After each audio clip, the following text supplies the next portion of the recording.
Land grabbing act હેઠળ 2 આરોપીઓને પકડી પાડતી સુરત પોલીસ.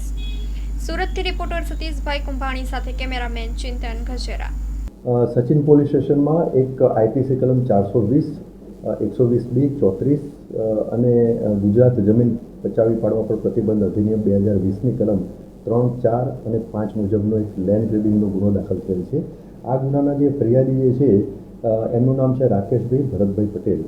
આમની ખંભાસલા ગામે 3 અલગ અલગ જમીનો આવેલી હતી અને આ જમીનોમાં આ ગુનાના જે ટોટલ 7 આરોપીઓ જે છે એમણે એકબીજાના મેળાપીપણામાં ગુનાહિત કાવતરું કરી અને એમની જમીન પચાવી પાડવાનો કાવતો કરેલો હતો, જે અનુસંધાને આ ગુનો દાખલ થયેલ છે.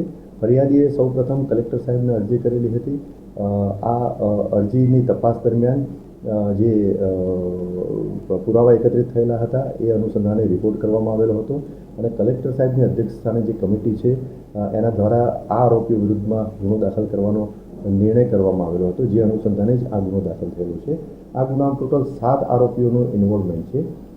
એક આરોપી નંબર 1 ભાવેશભાઈ કિશોરભાઈ પટેલ, આરોપી નંબર 2 દેવરસિંહ ઉર્ફે દેવાંગ અનુપભાઈ નાયક, આરોપી નંબર 3 અંકિત પરેશભાઈ શાહ, આરોપી નંબર 4 કૃષ્ણા હર્ષદભાઈ પારેખ, આરોપી નંબર 5 પૂનાભાઈ મેરાભાઈ ભરવાડ, આરોપી નંબર 6 વૈભવ અજીતકુમાર દેસાઈ, આરોપી નંબર 7 જીતેન્દ્ર ગણપતભાઈ પટેલ. આ 7 આરોપીના વિરુદ્ધમાં લેન્ડ ગ્રેબિંગ એક્ટ અને આઈપીસીની કલમો હેઠળ ગુનો દાખલ થયેલો હતો. આ 7 આરોપીઓની તપાસ દરમિયાન 2 આરોપી તપાસ દરમિયાન મળી આવેલ છે અને 2 આરોપીની પૂછપરછ કરી અને ધરપકડ કરવાની કાર્યવાહી હાલમાં ચાલુ છે.